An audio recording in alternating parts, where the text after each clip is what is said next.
Hi, this is post-editing Lindsay here.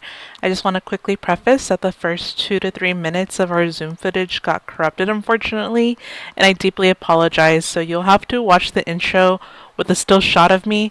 Nonetheless, the audio is still fine and still there, but it will all go back to normal once the presentation starts. Okay, that's enough of me talking. Let's go back to webinar 44. Hi, everyone. Welcome to webinar 44. It's good to have you guys back. My name is Lindsay, and I'm a marketing analyst here at Lumaprints. We host these webinars every other Thursday just to help you guys with topics related to Lumaprints and also related to print-on-demand business and other related topics that will help you overall with your art selling business. And should you have any questions along the way, you're more than welcome to ask them either in the chat or towards the end during our question and answers session, where you can go ahead and open up your mic and talk to us in person as well. But for today, I want to talk about dynamic pricing models and how you can leverage different price points to help better suit your business at a certain point or to meet a certain demand. I will be talking about some items that we kind of covered last week. It's all connected, of course, and just to give you a quick refresher on what last week was, we talked about tools for automation to help your business within the marketing and selling factors, because as we all know, as art sellers, there's a lot of hats you have to wear, quote unquote, and um, two of which is the marketing and sales portion of selling your art. And while I think a lot of artists much rather focus on the creation of their art, there's been a lot of tools made in the past, decade or so that have really helped sellers sell their art more efficiently and less time consuming. Um, Pace, I will say. But for this week, we'll talk about how, from last week, you could gather some of that data points and kind of gear it towards how you're going to go about pricing your products and specifically your artwork and what that means for you as an art seller. And I hope that this topic is of interest for you. It certainly is for me because what differentiates artists from a lot of other industries is that perceived value is a bit more flexible, and also the type of factors you put in place are also unique in that aspect. I think that within creativity and entertainment, there is a lot to leverage in comparison to more, I would say, static products that people kind of utilize competitors all across the board to then measure why they'll buy something or not. Whereas art, it's a bit more almost liberating in the sense that your prices aren't always going to be the same, nor is it expected for your prices to always be static, if you will. But, let's chit chat. I will get right into it here. And I want to present you guys with a presentation just so you guys could take notes and follow along with me. So let me go ahead and share my screen. Okay. First off, just kind of introduction to what is dynamic pricing. Dynamic pricing is how you base your product's prices on the evolving market trends, supply and demand, what your competitors are pricing, and also pricing based on the time, whether that's a specific time of the month or even specific season during a quarter or half the year. So there's different time frames you could think about. But as I previously mentioned, other factors that make selling art really interesting is that, you could base your pricing on other multitudes of factors. One that some people don't forwardly think when it comes to other industries is the perceived value of you as the artist who's selling that art.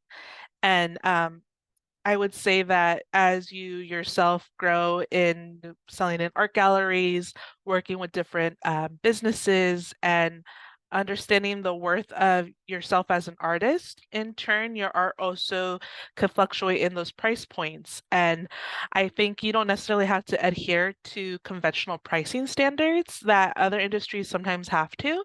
Um, if you yourself have been in the industry for a while now, or if there has been a demand for your art and your name, if you will, then the price could fluctuate and adjust to that. And I don't think there's necessarily anything expected from customers to keep your prices at a certain cost. It's all about perception, and the real feedback you'll get is how sales in turn are affected by your different price points. And some of the benefits when it comes to dynamic pricing is that if you do different price points for maybe the similar image, but on different products, on different websites, and different industries, you could open yourself up to a multitude of different buyers. Just as you yourself have different I would say multitudes of creativity and you sell your products on different you sell your image on different products, it's going to open up yourself to different price points and also where you sell your art to. And I think if you put all your eggs in one basket, that is, you put all of your sales into one type of customer who prefers one type of price point, you're limiting yourself to the potential to cater to other customer bases. Um, an example would be selling, if you usually sell to luxury buyers, there isn't anything that says you can sell to a broader audience.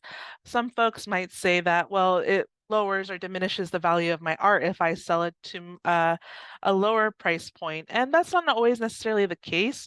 In fact, there's a lot of artists who are well known and have custom art sold in the thousands or tens of thousands, but they still also have an online store where they sell prints at a more decent price for the everyday buyer. And then another benefit for the artist is the boost in sales. And I think that the what is different from static pricing and dynamic pricing is that static pricing doesn't account for when there's a fluctuation in your sales.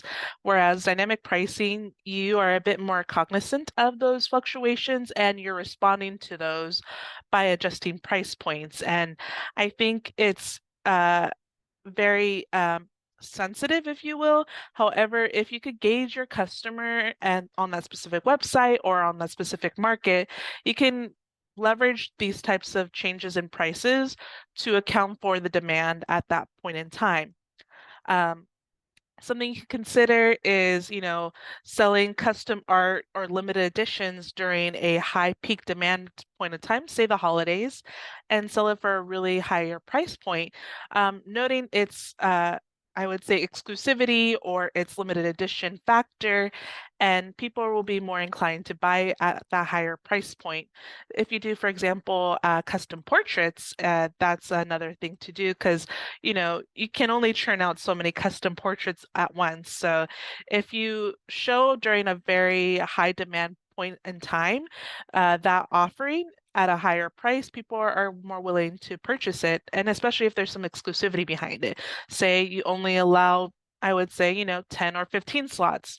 Selling them at a higher factor just makes sense for the customer, and it also incentivizes buyers because it's a limited time during a high sales season, such as the holidays. And so generally, we're accounting for different factors when it comes to price points, and but by accounting for those factors, you're more likely to see a consistency of sales or a boost in sales, as opposed to having low points or slow times during your sale of the year. Here are some factors that I would say play in part with setting your dynamic pricing and how you decide to fluctuate your price points. And the first one, of course, as we've talked about a little bit beforehand, is just the demand overall. If you notice that your products do really well during a specific time of the year, there are several methods you could go about it. One, and the first one is you could raise your prices by a little bit. Um, Again, your time and your effort into helping with these sales should be accounted for. If it's a stressful peak hour for you that you're churning out a lot of artwork or you're selling a lot at a certain point in time, then it only makes sense for you to also heighten the price point if it's extra to kind of maintain that sales point.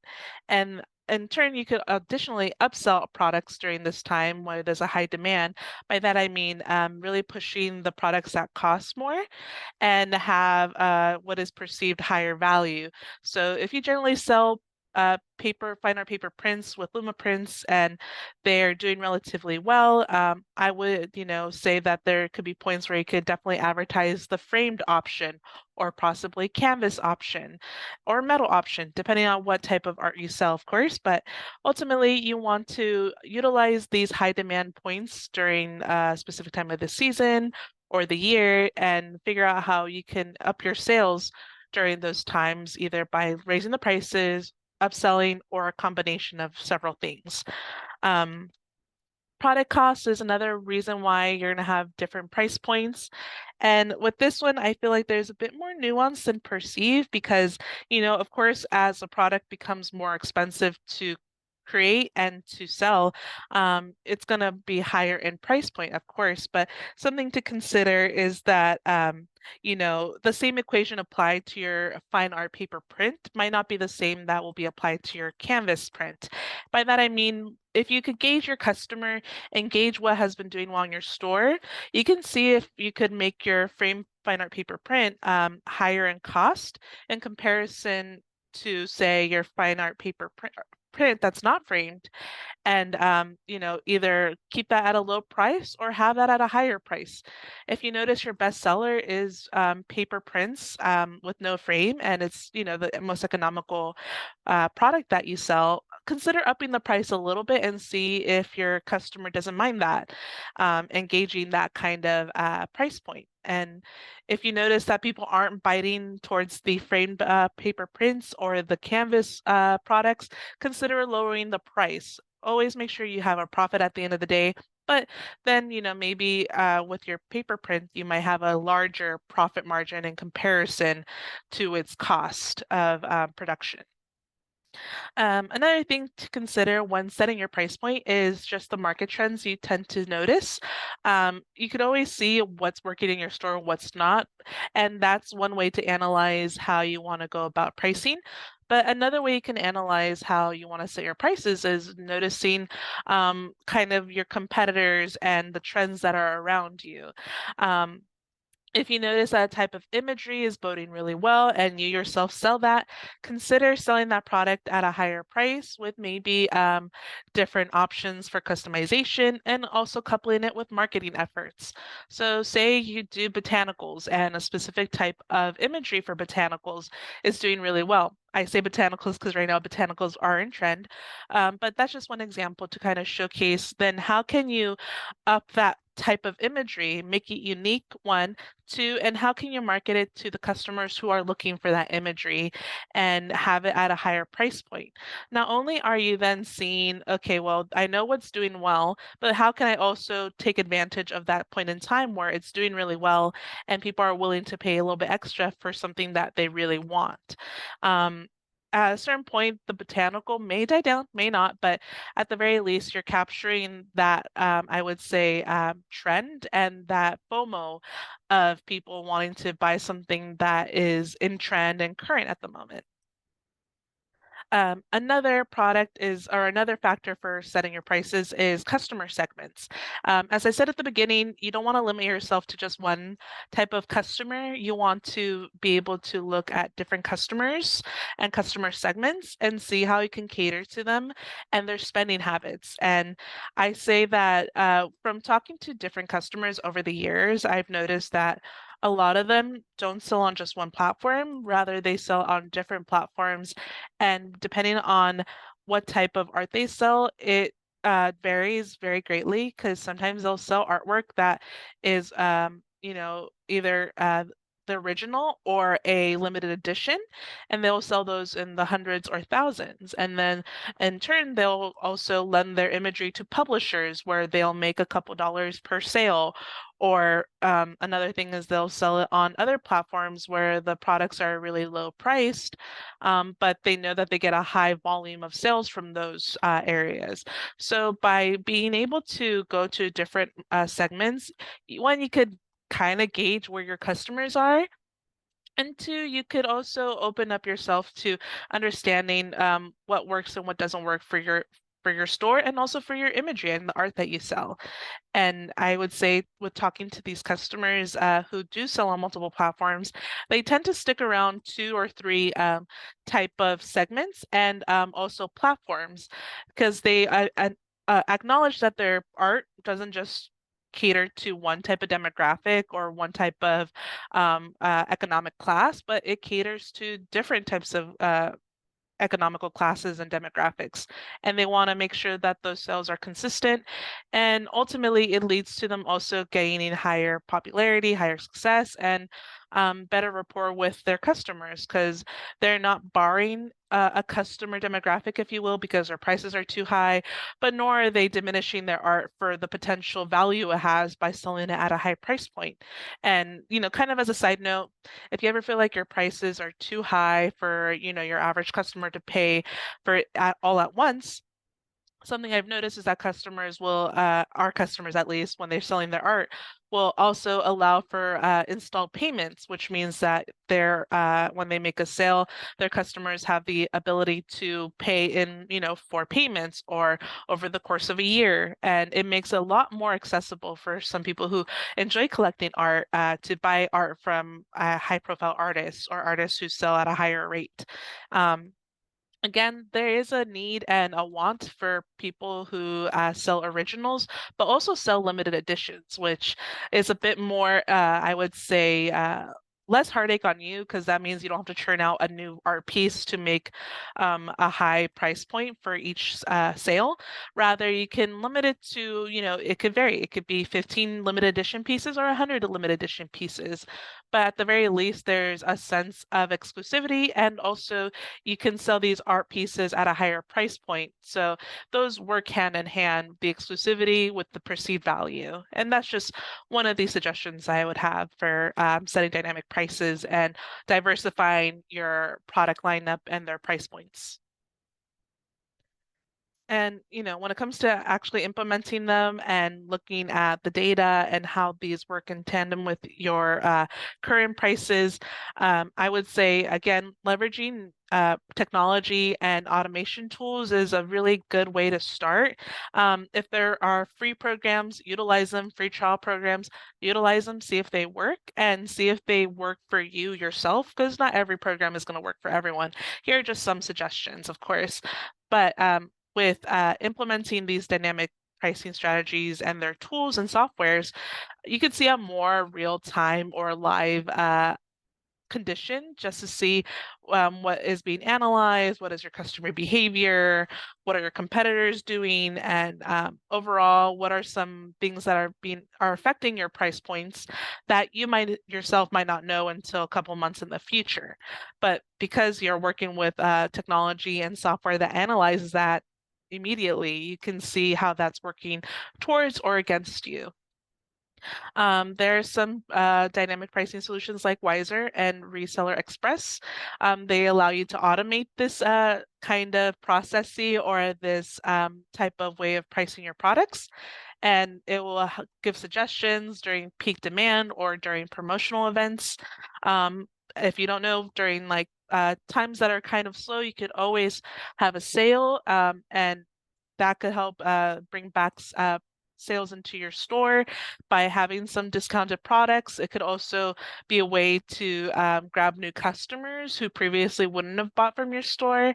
So there is some, I would say, benefits to having occasional rare promotions. Don't make it a regular thing, of course, unless you're trying to play the game on, say, a website like Amazon or something. But overall, sales are really beneficial if you're trying to grab new customers and also figure out where people are comfortable with paying for your products.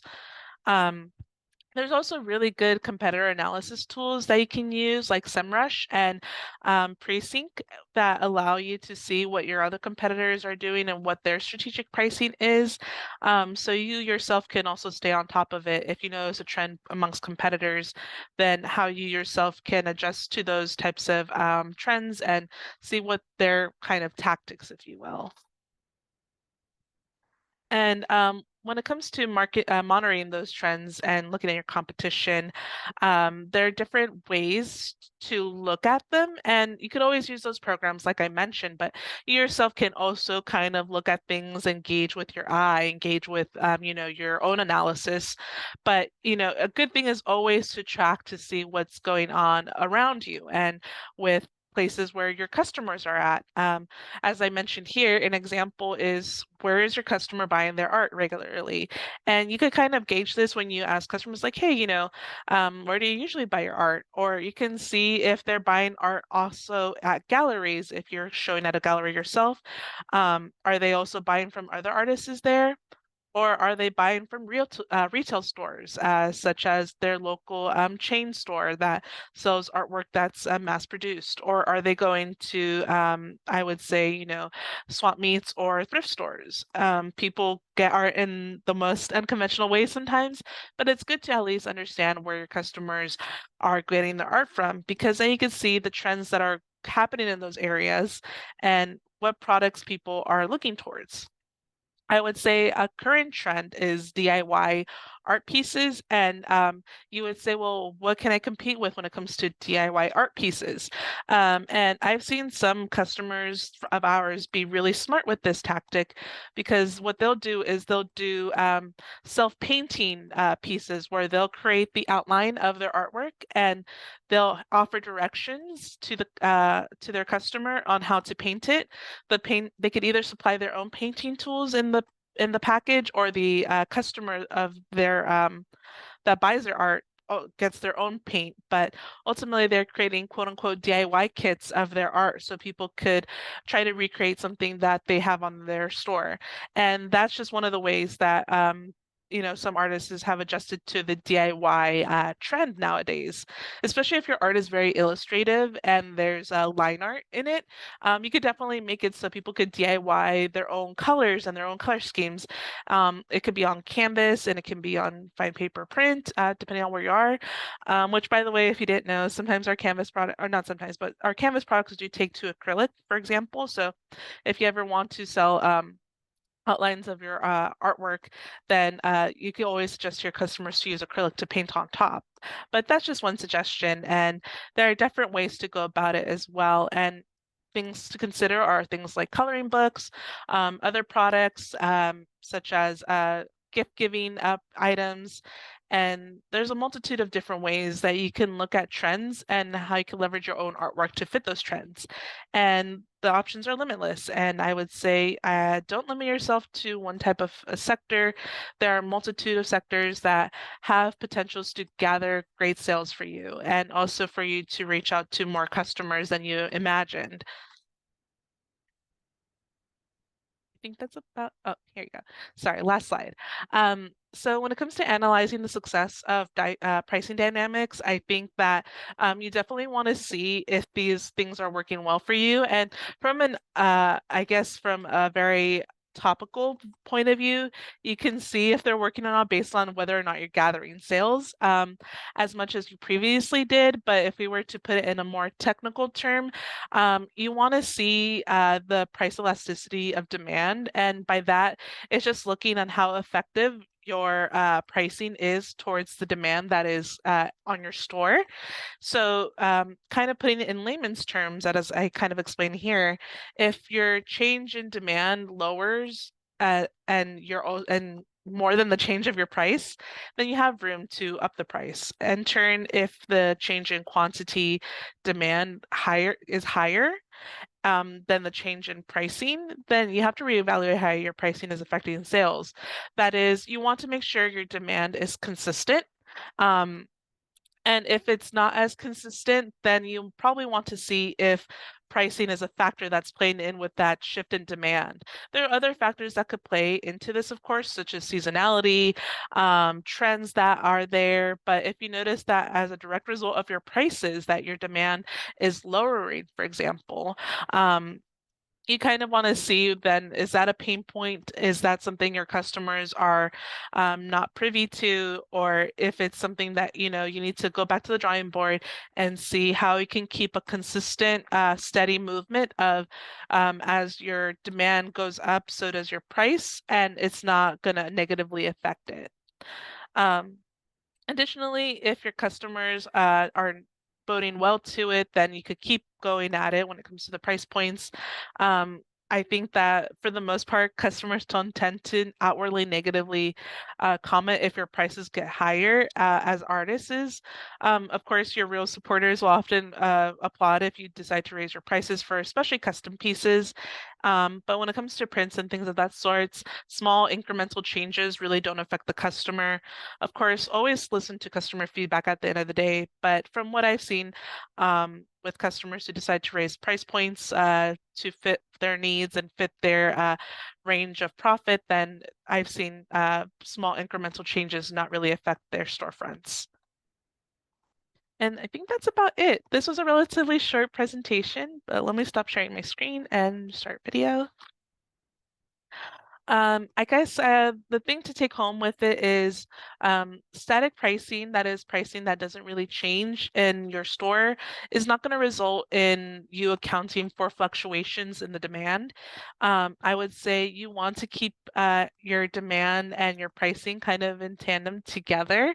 The higher the demand, leverage your pricing. Or alternatively, if you feel like incrementally upping your price isn't working for you, consider upselling products or marketing products that are a higher price point to customers who are visiting your store from the get-go. Um, in general, I think as artists, you have a lot of potential when it comes to your art pieces and selling them. Don't cut yourself short. Especially when it comes to different industries, different platforms, and different segments of customers, you have the potential to reach out to different types of customers and different types of price points for customers and their budgets.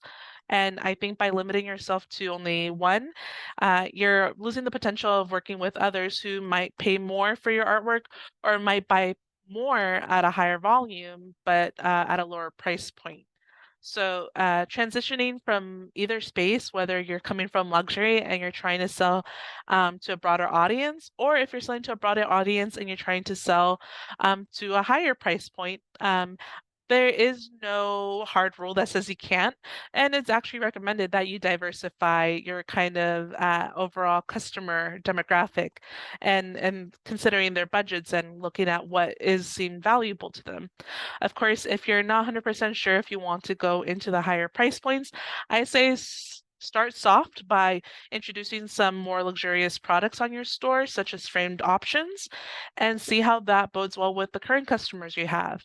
And if you notice that there is some interest for framed pieces or pieces that cost a bit more but are in the same vein as your more economical pieces, then it's worth then going from there and seeing if you could sell on a different platform those higher priced items. Okay. But that's about it for me. If you have any questions relative to Lumaprints or related to this presentation, I am all ears. But while you type up your questions or you want to speak up, I did get a question from our Google Forms, and one of the questions was from, I believe, Matt. And they were asking, what was the largest volume order Lumaprints has ever encountered? At least in the recent couple years, I would say the largest order that we fulfilled was one done by a retail customer, and they ordered 14,000 pieces, and we had kind of a month turnaround with that one. It was pretty crazy, but we've had several orders like that before, so it's nothing new for us. If you guys don't know, we do sell to customers like you, but we also sell to bulk customers who purchase hundreds, if not thousands of pieces at a certain point in time. And what that does for us is that it allows us to do product I would say research, develop products, and see what is working for our bulk customers because that just seems to allow for us to kind of explore those options. And it allows us to kind of pass on those savings to you guys when we account for bulk products and bulk materials and things like that. But thank you for the question, Matt. If there are any other questions, do let me know. Yeah, so we do offer discounts based on bulk ordering, and we do have a page dedicated to that on our lumaprints.com website. And there's two types of discounts that we offer.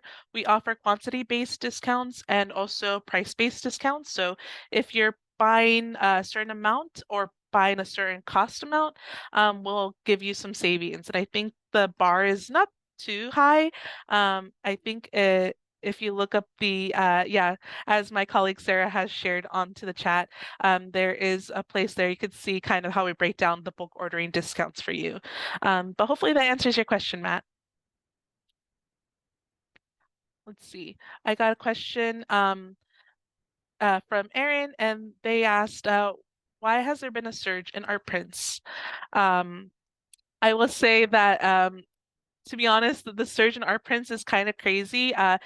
Given that it's the middle of summer, we also weren't expecting it. But I will say, I think that with the surge in art prints and surge of orders generally from Lumaprints that we have not seen in, I would say, since last year, the holiday season, we have accounted for it by getting new people on the production line. And we have been accounting for that by working longer hours. So we're trying to account for the surge. It's kind of crazy. Again, technically, the summer should be the lowest part of like home decor and wall art, but for us, it's kind of had an opposite effect where the summer has been really crazy. So, again, with the delays, we don't expect them to last any more longer. In fact, we should be pretty on track soon. If not, we are already on track. I need to check in with our production people, but for the most part, the delays were primarily last month, which apologies, it was very unprecedented when it came to the surge. But thank you for the question, Aaron. The surge has been from customers from print on demand.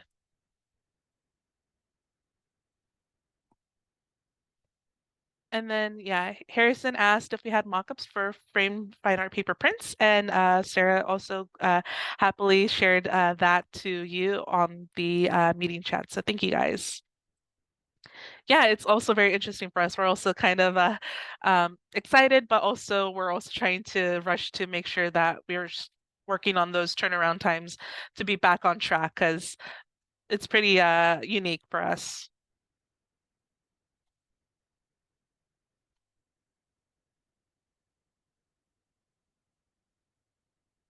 Of course, if you came in later in the meeting, just note that we do post these webinars afterwards on YouTube. Just keep an eye out for them. My suggestion would be to subscribe and ping the bell for notifications. That way you know when we do upload it. Sometimes YouTube does show the videos when we upload them, sometimes not. That's why I always suggest clicking on the bell for notifications in that regard. Yeah, so we do have a lot of help when it comes to API integration. It's really kind of a plug and connect, specifically for Etsy, Shopify, and WooCommerce. And I think there's one more, if I recall correctly, as well as ShipStation integration. Anything else outside of that, we do allow for integration with ShipStation, and there's also direct integration as well. We do have some copyright for that. Once you go into your backend and log in, we'll give you kind of a step-by-step on how to get that situated. Of course, if you need more help, you could always let us know by messaging us, but for the most part, you should be able to integrate your website, your e-commerce website with us within a couple minutes or at most 5 minutes. If you need more help than that, then our customer service line is very helpful for that and could provide extra resources.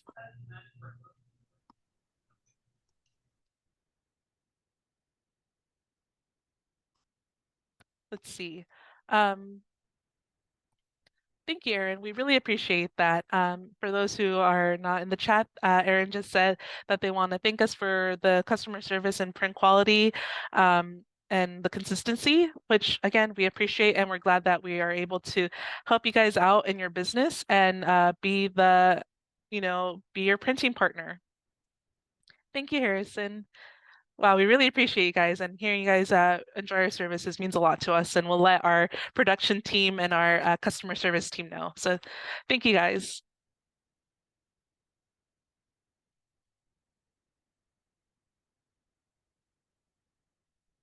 I'll keep the chat up for a bit more. I do have a meeting at 11, so if there are any more questions, feel free to ask them now. Right now, I do plan to close the chat if there are no more questions in a couple minutes. So please feel free to ask away, and if you want, you could also unmute yourself and ask away as well. Okay, Harrison asks if you have a way to calculate pricing without going to orders. So we do offer some price examples on our website through the pricing page. I will say that those cover most of the more popular sizes that you tend to see for retail sale. But if you're looking for custom sizes, then I would say the ordering process is your best bet because there are different factors to consider, such as framing option, hanging wire or hanging hardware, um, things to consider, paper type, canvas size, canvas dimensions. So there are like several factors to consider, and also I would say shipping as well. So when it comes to that, our general rule is that if you have very popular sizes on your website, our pricing page is really useful. Otherwise, if you have more custom-based products, I was just going through the back end and basically processing a mock-up order. Um, Hopefully that covers your question.